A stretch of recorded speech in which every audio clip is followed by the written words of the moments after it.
வணக்கம். அன்பான சித்தரியுக அன்பு நேயர்களே, உங்களுடைய ஒவ்வொரு எதிர்பார்ப்புக்கு தக்கவாறு இந்த சித்தரியுகத்தின் மூலமாக உங்களுடைய முழுமையான மனித ஆற்றலை வெளிப்படுத்துவதற்கான ஒரு உன்னதமான சேவையை செய்ய மனதில் எண்ணி தொடர் முயற்சியினால் பலரை தேடி ஒரு சிலரை தேர்வு செய்து அவர்கள் மூலமாக உங்களுக்கு பேசுகின்ற, உங்களுக்கு தெளிவுபடுத்துகின்ற ஒரு மாபெரும் பொறுப்பை என்னிடம் கொடுத்ததனால் உங்களை அணுகி நான் என்னுடைய அனுபவ கருத்துக்களை கூற வந்திருக்கிறேன். நான் உங்கள் சித்தயோகி பேரம்பலவாணன். வணக்கம். நாம் ஒவ்வொரு சேனலை திறந்தாலும் அதில் பல ராசியை பற்றிய பல விதமான அனுபவங்களை பலரும் சொல்லி வருகிறார்கள். ஏனென்றால் தரையிலிருந்து ஒரு மலையை பார்க்கும்போது மலைக்கு முன்னாடி இருக்கிற ஒரு விஷயம் மட்டும் தெளிவாக கண்ணுக்கு எட்டிய தூரம் தெரியும். ஆனால் மலை மீதிருந்து தரையை பார்க்கும்போது தரையில் உள்ள அத்தனை விஷயங்களும் மலையிலிருந்து பார்க்கலாம். அப்படிதான் ஜோதிட நிலையானது வானமண்டலத்தில் இருக்கின்ற 360 டிகிரியை சுழன்று பார்க்கும்போது நாம் பல ரகசியங்களை பார்க்க முடிகிறது, உண்மைகளை பார்க்க முடிகிறது. அந்த உண்மைகளை உணர்ந்தது உங்களுக்கு சித்தர் பெருமக்கள் பூமியிலிருந்தே அவர்கள் கண்ட ரகசியத்தை அண்ட சராசரத்தில் உள்ளதை சொல்லி சென்றார்கள் பல ஆயிரம் ஆண்டுகளுக்கு முன்னதாக. அதைத் தொடர்ந்து அதை தக்க வைத்து அதை பின்பற்றி அதன் மூலமாக அனுபவம் பெற்று பாரம்பரியமாக வந்த பல பேரில் நானும் ஒருவனாவேன். அப்படி இருக்கும் பொழுது இப்பொழுது நான்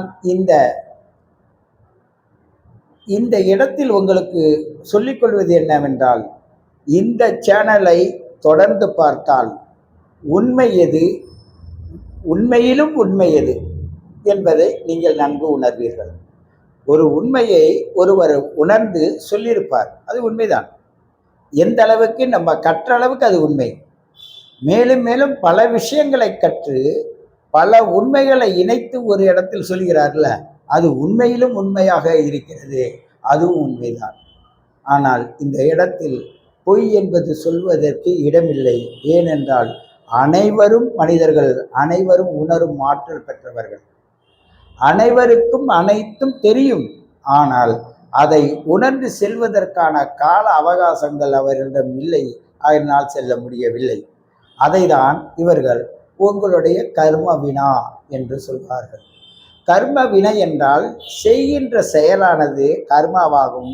செயல்களிலிருந்து வரக்கூடிய அந்த நமக்கு கிடைக்கிற ஆதாயம் இருக்குல்ல, அந்த கர்ம வினை பயன் என்றும் சொல்லுவாங்க. இங்க பல மொழிகள் உள்ளே சேர்ந்து ஒரு உண்மைக்கு பல அர்த்தங்களை சொல்லுவதனால்தான் மக்கள் சில தடுமாற்றத்திற்கு ஆளாகிறார்கள். உண்மை என்பது என்னவென்றால், மேஷராசி என்று சொன்னால் அங்கு அவர்கள் எல்லோரும் ஒன்றை தான் சொல்வார்கள், செவ்வாயுடைய வீடுன்னு சொல்லிடுவாங்க. ஒருவர் சொல்வார் செவ்வாயை 9 பாகமாக பிரித்து சொல்ல வேண்டும் என்பார்கள். ஒருவர் சொல்வார்கள் செவ்வாயை 22 பாகமாக பிரித்து சொல்ல வேண்டும் என்பார்கள். அவரவர்கள் கற்ற நிலைக்கு ஏற்ப உண்மை உண்மை உண்மை என்று சொல்வார்கள். அது உணர்பவர்கள் நின்று நிதானமாக உணர்ந்தால் இதுதான் உண்மை என்று அவங்க நிர்ணயிப்பாங்க. சொல்பவரும் கேட்பவரும் உண்மையை உணரும் போது இந்த பிரபஞ்ச ரகசியம் உண்மையாகவே கண்ணுக்கு முன்னாடி இருப்பதை நாம் உணரலாம். உண்மையை உணரும் போதுதான் நம்முடைய உணர்வானது உணர்ச்சி வசப்பட்டு சட்டத்திட்டங்களுக்கு ஆளாகாமல் அன்பையும் அறிவையும் பின்பற்றி உயர்ந்த நிலையை, மனித நிலையை அடைய முடிகிறது.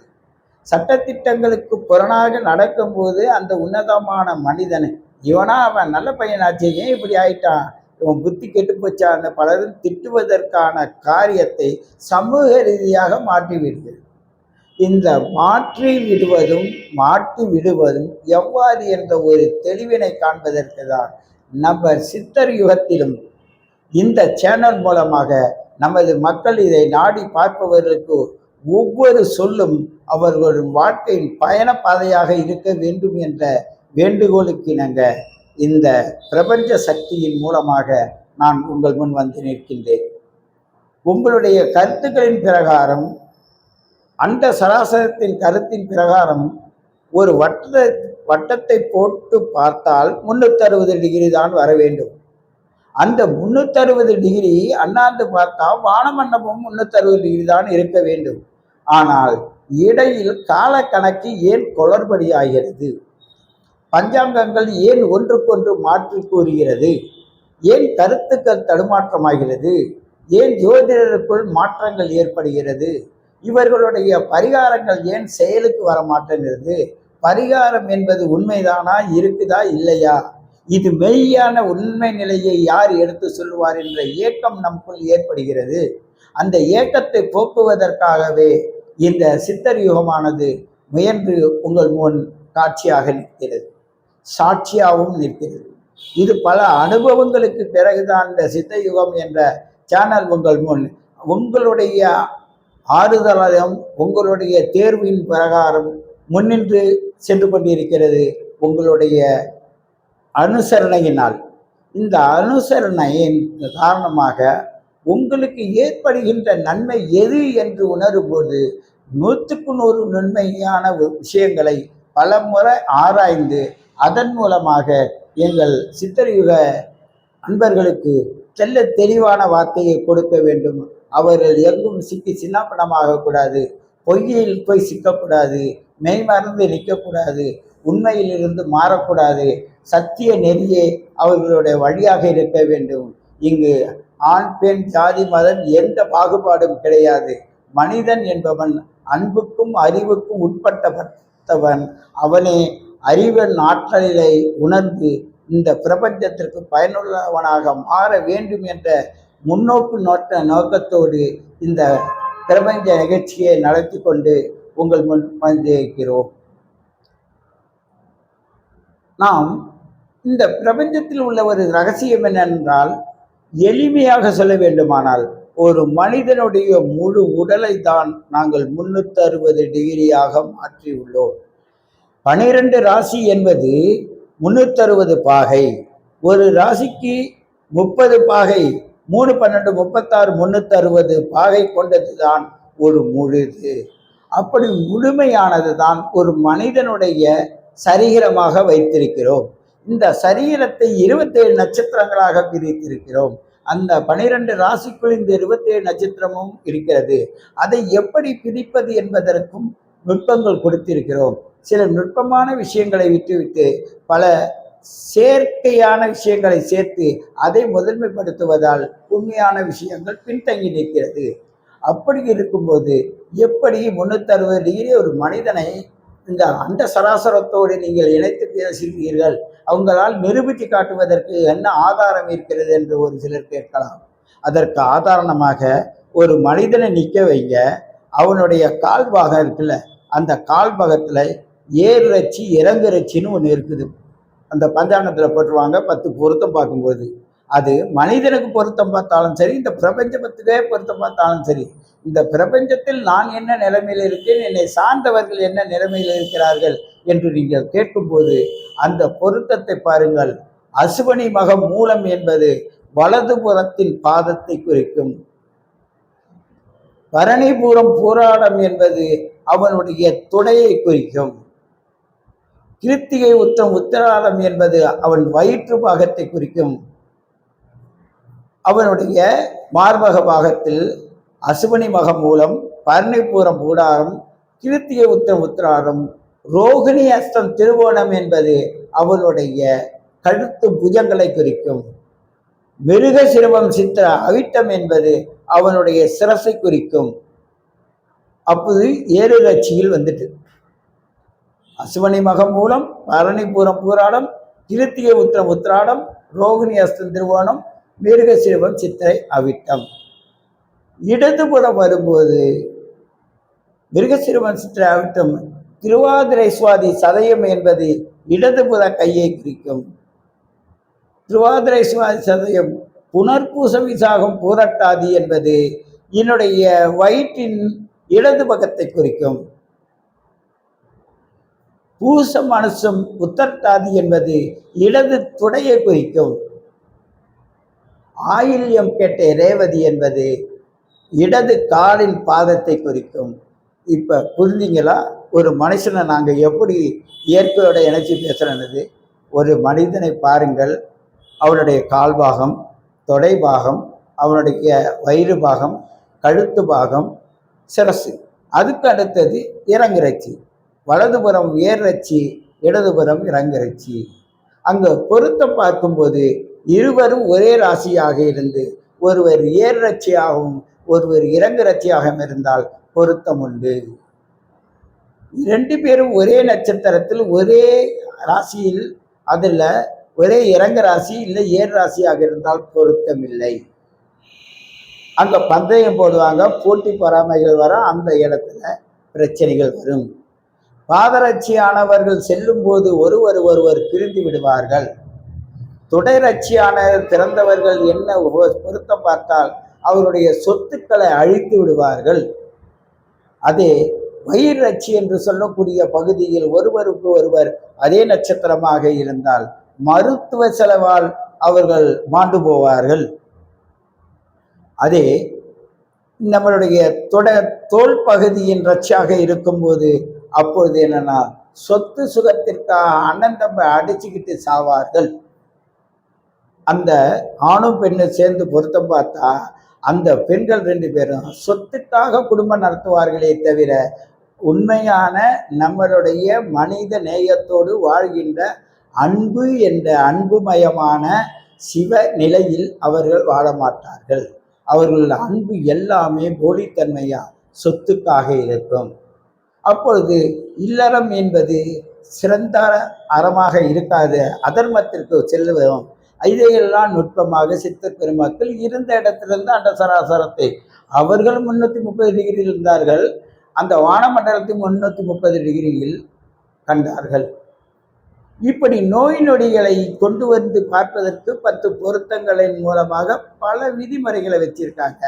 ஆனால் இந்த விதிமுறைகள் எப்படி பொய்யானது, பொய்த்து போனது, மக்களிடையே தடுமாற்றத்தை உண்டு பண்ணதுன்னா 365 நாள் என்று உள்ளே நுழைந்தது. அந்த 365 நாள் என்பதற்கு இவர்கள் என்ன செய்கிறார்கள் என்றால் அதற்கு ஒரு காரணம் காட்டுகிறார்கள்.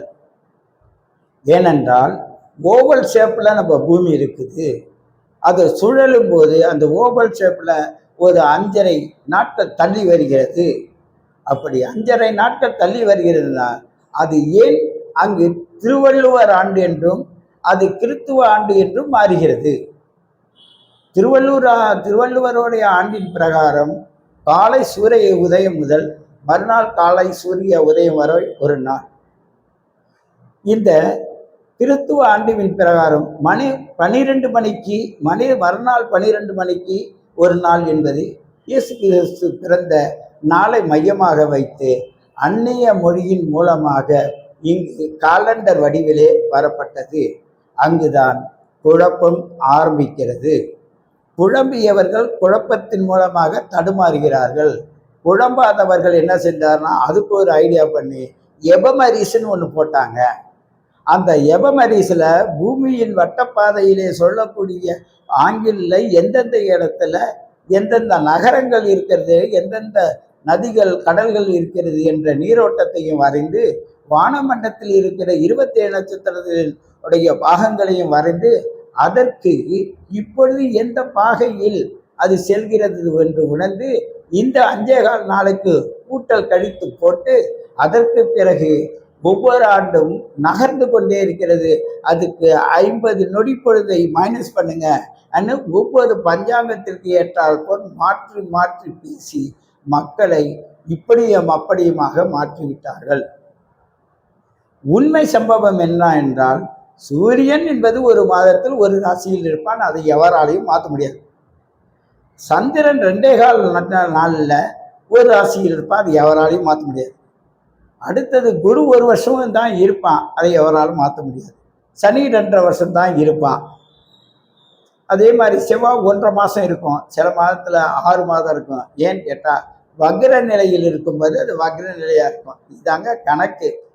இந்த கணக்குக்கு மேலே உள்ள கொண்டு வந்து இது ஏன் கணக்கு அது ஓன் கணக்குன்னு சொல்லி குழப்பத்தை உண்டு பண்ணி உண்மையான நிலையை மாற்றிவிட்டார்கள்.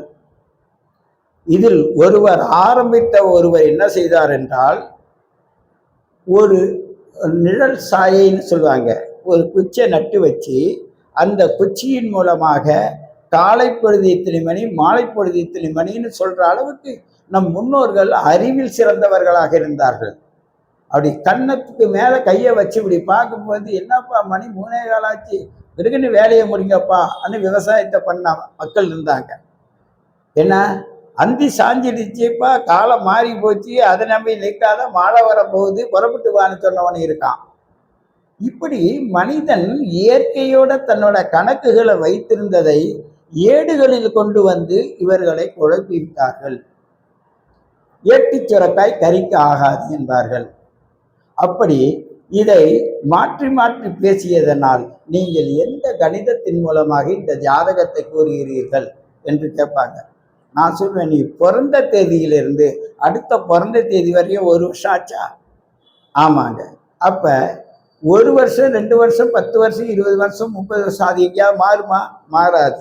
உன்னுடைய கணித கணக்கு என்னன்னா, உன்னுடைய பிறப்பின் ராசி முதல், பிறந்த நேரம் முதல், உன்னோட ஒவ்வொரு ஆண்டின் முடிவு இருக்குல்ல, அந்த முடிவு தான் உனக்கு ஓராண்டை கணக்கு காட்டுகிறது. அந்த கணக்கின் பிரகாரம் பிறக்கும் போது இருந்த ஒரு ஓராண்டுக்கு பிறகு இந்த இடத்தில் வந்தால் என்ற கணக்கை மனதில் கொண்டு மனக்கணக்காக பேசுவதுதான் இதை மனப்பாட பகுதி என்றும், மனக்கணக்காக தமிழர்கள், தமிழ் ஜோதிடர்கள் எல்லாமே தன்னுடைய மனதிற்குள்ளே வைத்து அந்த சராசரத்தை அளந்தார்கள். சித்தர்கள் தன் மெய்ஞானத்தின் மூலமாக அந்த சராசரத்தில் நடப்பதை உணர்ந்து 12 ராசிகளாக பிரித்து அதில் பிறக்கும் மனிதர்களுக்கு வைத்தியத்திலிருந்து ஒவ்வொரு விஷயத்தையும் தெல்ல தெளிவாக அந்தந்த சித்தர்கள் நெறிப்படுத்தினார்கள்.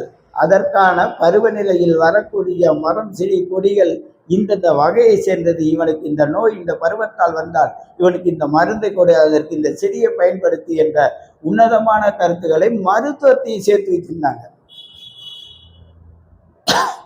அப்படிப்பட்ட ஜோதிடம், மருத்துவம் என்பதை ஒருங்கிணைத்து ஆன்மீகம் என்பதை எப்படி உள்ள கொண்டு வந்தாங்கன்னா, ஒரு மனிதனுடைய உடலுக்குள் இருக்கின்ற உறுப்புகளை நேரடியாக காட்டினால், நல்லவனும் கெட்டவன் கையில் கிடைத்தால், கெட்டவன் தவறான முறையில் அதை பயன்படுத்தினால் பலருக்கு ஒரு தன்மான உணர்வு மாறிவிடும் என்பதற்கு ஒரு கட்டங்களையும் சிலர் வட்டங்களையும் போட்டு வைத்தார்கள். அந்த கட்டங்களை பார்த்தும் அந்த வட்டங்களை பார்த்தும் நம்மளுடைய தியானத்தின் மூலமாக அந்த சராசரத்தில் நடப்பதை, பிண்டத்துக்குள் என்ன நடக்கிறது என்று நம் முன்னோர்கள் தெல்ல தெளிவாக நமக்கு கூறியதன்படி எங்கள் முன்னோர்கள் 5 தலைமுறையாக கூறி வந்ததை நான் ஒன்று கவனித்து வந்தேன். அந்த கவனித்து வந்த கருத்தினை தான் உங்கள் முன் வைக்கின்றேன். இது அனைத்தும் அனுபவ கருத்து. நான் சொல்வது அனுபவமாக எனக்கு இருக்கலாம், அது உங்களுக்கு இருக்க வேண்டும் இல்லவா? ஆகையினால் நான் சொல்லுவதை நீங்கள் உங்கள் வாழ்க்கையில் அனுபவித்து பாருங்கள். அப்படியே நடந்தால் என் கருத்து சரியானது என்று உணர்ந்து கொள்ளுங்கள். இல்லை என்றால் அதில் சிறு புரிதல் மூலமாக மாற்றங்கள் வரக்கூடும். அதை கேட்டுணர்ந்து அதை சரியான வழிக்கு எடுத்தீங்கன்னா என்னை விட சிறந்தவர்களாக நீங்க மாறிடுவீர்கள். அப்படிப்பட்ட உன்னதமான கருத்துக்களை தேடி இந்த சேனலை பார்க்கும் உங்களை மீண்டும் தெளிவான முறையில் பேசி உங்களுக்கு தெளிவுபடுத்த விரும்புகிறேன். நாம் பல கருத்துக்களை முன்னோட்டமாக பார்த்தோம். இந்த கருத்துக்களை தெளிவாகவும் விரிவாகவும் ஒவ்வொரு ராசி மண்டலத்தின் படியாகவும் நாம் தெரிந்து கொள்வதற்கு அடுத்தடுத்து வரும் வீடியோக்களை நீங்கள் தொடர்ந்து பாருங்கள். உங்களுடைய தேடுதலுக்கு ஏற்ற பலன் அதில் நிறைந்திருக்கிறது. அதில் பகிர்ந்து கொண்டு எடுத்து சுவீட்சமாக வாழ வேண்டும் என்று கேட்டுக்கொள்கின்றேன். உங்களை மீண்டும் சந்திக்கிறேன். நன்றி, வணக்கம். உங்கள் சித்தயோகி பேரம்பளவாணன்.